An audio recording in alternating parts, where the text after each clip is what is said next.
potholes. Yes, Mayor Amicone, a two-point question. One, under whose authority did the Rich Hill Development Corporation pay off the debt of nValley Incorporation? And two, where is that money now? You said it was in the city of Yonkers coffers, is that correct? No, they're two different issues. It's under their own authority, under private law, allowed them to pay off the debt of nValley. Any business that wants to do that can. They can make an investment in another company. That's what they've done. As far as the $8 million we were talking about earlier, that was on the closing, when they finally closed out and they owned the property and they've done all their due diligence. They then turned over that $8 million, which the Rich Hill Development Corporation, a not-for-profit corporation that was formed by the Yonkers Industrial Development Agency. When that money was finished, when that corporation was closed out, that $8 million was donated into the city's coffers. It's the same way the $20 million that came out of the purchase back of the Yonkers brand new public library in downtown was turned over to the Board of Education. They have a legal ability to do that under a whole series of laws, private laws, public laws. If you ask me to quote them, I can't, I'm not a lawyer. But they have the authority to do that. It was all done through the legal process, and thank God we were able to get that money. nValley is now in private hands. They paid off all their debt, and they're bringing in companies and research facilities, so more jobs are coming to Yonkers, high quality facilities are coming to Yonkers, and it's a magnet for other companies to come in. All those good things happen because we have people who have the guts to say yes to some very good ideas and frankly get them done.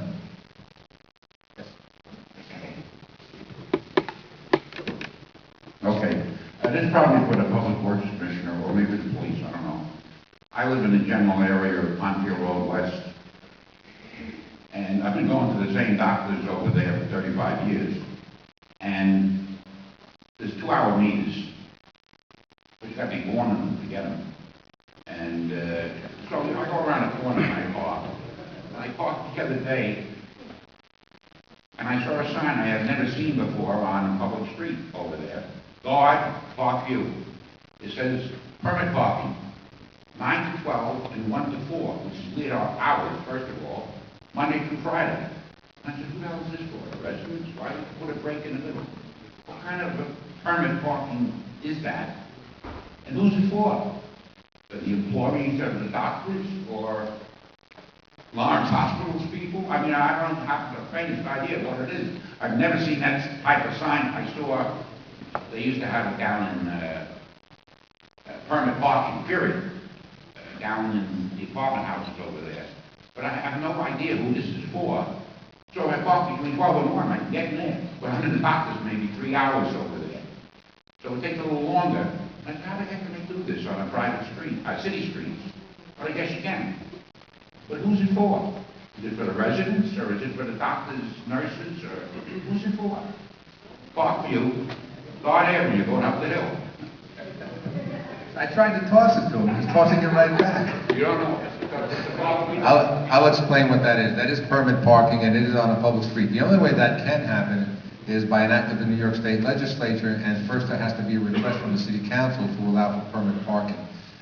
Because the public streets are available to the public. That was done, and we have it in several locations around the city for different reasons. That was done so that people who are taking the train over in the Bronxville train station don't park there all day and then go and take the train, so they can avoid paying for their parking over in the parking where they can even get it in Bronxville. And then all those people who live or work in the little stores around Ponfield Road, or go to the doctors, or go to the pizzeria, they won't have a place to park because somebody's parking there from 7 o'clock in the morning till 7 o'clock at night. So there are two things that can be done to try and prevent that from happening. One, we create parking hours that they can't possibly live with. You can't park here between 10 and 12, 10 in the morning and 12 noon. Well, anybody who's using that to park in all day while they're going to the city obviously can't park there anymore because they'll get tickets every single day. The other thing that can be done is you can make permit parking, and the neighbors, many of the co-ops there, requested of the City Council to request permit parking of New York State, because they can allow it on a city street, and they got it. Anyone who is a resident in the city of Yonkers can get a permit to park in any permit parking spot in the city. No restrictions other than whatever the hours are. And I think that permit costs, what, $5? I mean, the intent is not to charge a lot of money to get the permit parking. The intent is to not allow people who don't live in the city to come here and park there and then go over to take the train in Bronxville or go over to work in Lawrence Hospital outside the city of Yonkers. And the second thing is obviously to limit the hours so that if you're using it to commute, to park for a commuter, you can't do it anymore.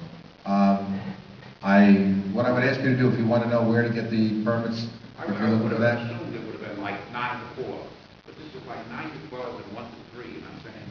That's like they go out for lunch and then they come back and park again. Yeah. I think it's for the doctors over there. No, I don't think it's for the doctor. I tell you, I don't know, I'm going to speculate. It might be to accommodate the shifts at the hospital. Because if you can't park there in the morning, but you're in an evening shift, you can park there and you can stay there for the entire shift. So they probably did it so that it would catch both shifts and also catch the commuters. Nothing's perfect. This was something that was toyed with for a long time, whether there should be permit parking, whether there should be a change in the hours. We knew it was going to affect people who live there or who have to go to the doctors. We knew that there are going to be impacts that are not good for some of the neighbors. But on the whole, they felt that this was talked with all the cooperatives there who basically use those spaces as regular parking. They felt that this is something they wanted, and we did it. We can always change the hours. That's something we always have the right to do. We can take away permit parking if it turns out to be more of a problem to the people who live there than it was before. But right now, most of the people accept the fact that it does limit their ability to park. We have this at the Crestwood train station. We also have it down by the southern end of Tibbetts Park. For different reasons, but because people from outside the city come there, park there, spend all day, and the people who live there don't have access to parking in front of their own homes. So it's an imperfect solution, but so far it seems to be working to some degree, and the people who've asked for it are happier with it than the old situation.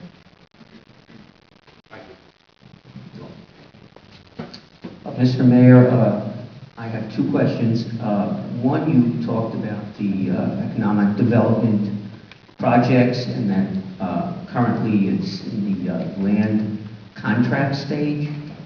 You also mentioned that some of the funds, because of the economy, might not be there right now, and that there was some protections to prevent what you termed land banking. Can you elaborate on that? Sure. And may I ask a second question as well? Go right ahead. You also mentioned that the times call for some new ideas and creative ideas in government, and for quite a number of years with education, the formula comes up where we're shortchanged. While I agree with you with the revaluation would not be the right time, maybe some new initiatives could be taken to change that formula at this time. Those are my two questions. No, I agree with you. Let me start first of all with the land disposition agreement. That's just a long government name for a contract of sale. What happens is a lot of that large downtown project is going to be built on city property, the old Chicken Island parking lot, the piece right across from City Hall, next to the Case building where the police department and the courts are, and several other pieces of property that are owned by by the city of Yonkers. In order to sell that, we have to enter into a contract for them to purchase it. But what we don't want to do is make the mistakes that were made on the waterfront back in 1996 when I got here. The entire waterfront where the new apartment buildings are and the pier is and the restaurants are, all of that land was city or owned by our community development agency, an agency of the city, was sold to a private developer back in the late 80s, or 80s, I guess, and they went bankrupt. Nothing was being done. There was the one condominium and nothing else was done, and we couldn't get it back as a city so that we could bring in another developer. So we didn't want to make that mistake again.